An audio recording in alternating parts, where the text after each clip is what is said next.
Dr. Ferguson, how do you know if you need supplements? How do you know if you have a deficiency or you're depleted in something? Well, there are several ways to approach that question. There are labs that can be done that show nutritional deficiencies.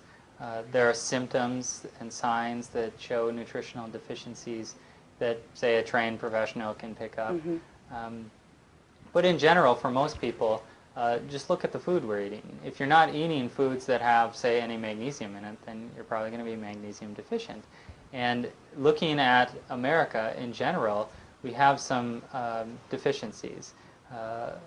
Somewhere around 60% of Americans aren't eating enough magnesium foods. And so it's likely that a lot of people will be magnesium deficient. And, you can get things like tight muscles and fatigue when you have magnesium deficiency.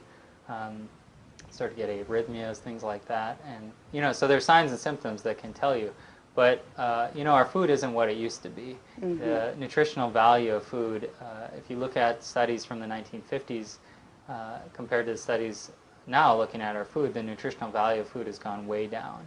So for most people, eating a standard American diet, coined SAD. Standard American diet, SAD. SAD, yeah.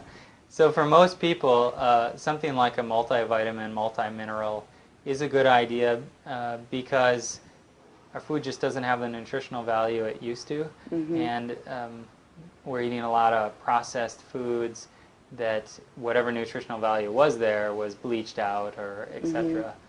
So I think a multivitamin, multimineral makes sense for a lot of people, and there's plenty of studies showing that long-term use of multivitamins and multiminerals lower inflammation and lower risk for various diseases. So I think that makes a lot of sense. If you look at other deficiencies in the American diet, one deficiency is omega-3 fatty acids. And omega-3 fatty acids are found in fish. They're found in flax seeds. Some walnuts have some omega-3s. We just don't eat a lot of those foods. And, prehistorically, you could say the ratio of omega-6 to omega-3 fatty acids in the diet was around 1 to 1. Even 2 to 1, 4 to 1. Omega-6 to omega-3 would be okay, but in America it's somewhere around 20 to 1 or 40 to 1 omega-6 fatty acids to omega-3 fatty acids. Omega-6s are found in plants, so soy oil, corn oil, things like that.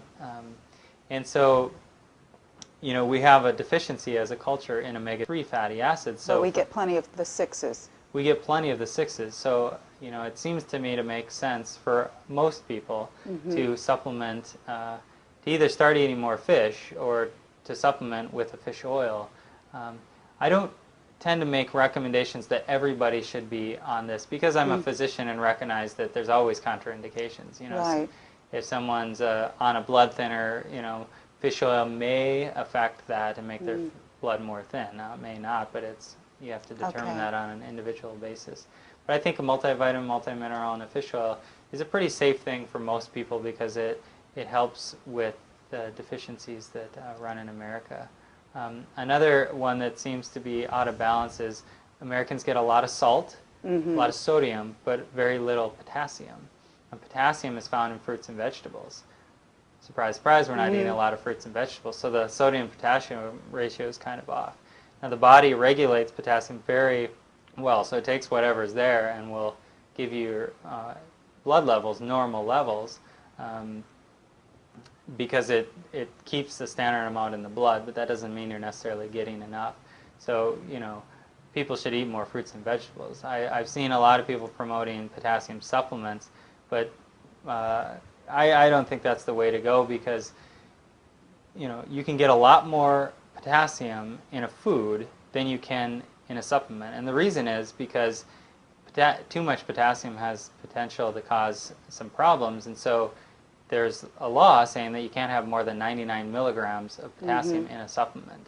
And you can get, several hundred milligrams eating some spinach, or you can get, eating some almonds, or banana's the one everyone's familiar with. But there's a lot of foods that have more potassium. Potatoes are actually high in potassium. They are. Yeah, and so as far as that goes, if you're going to take a supplement, I think, well, why not just eat the food because you can get a lot more bang for your buck. But other things, the concentrated supplement provides a lot more Mm-hmm. than a food would.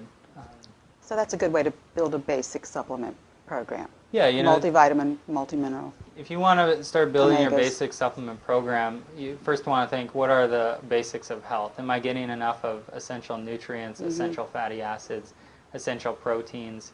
And if I'm not, then to supplement with those. And then next you want to think, well, what systems aren't optimally functioning?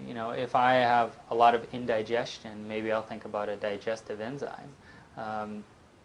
If I'm exposed to a lot of toxic chemicals in my work environment, maybe I'll think about something that improves liver functioning, such as herbs like dandelion root, schisandra, milk thistle, artichoke, on and on. So you think about, what are my exposures, what are my deficiencies, what systems need extra support, and you can start to develop what I need to supplement. Your main goal should be to get things through food, because food is so complex. You can never take the complexity of food and put it into a supplement. But supplements are just that. They're meant to supplement your diet. Right. And so look at what are your deficiencies and weaknesses, and try to build those up with a supplement regimen. And check in with a healthcare practitioner is usually a good idea, to make sure you're not doing something dangerous, or even to check to see, am I spending too much money? A lot of people I see come in with a box full of 100 different supplements that, with a little guidance, they can maybe target it a little better and use ones that more optimally help them. All right, well, thank you. Thank you.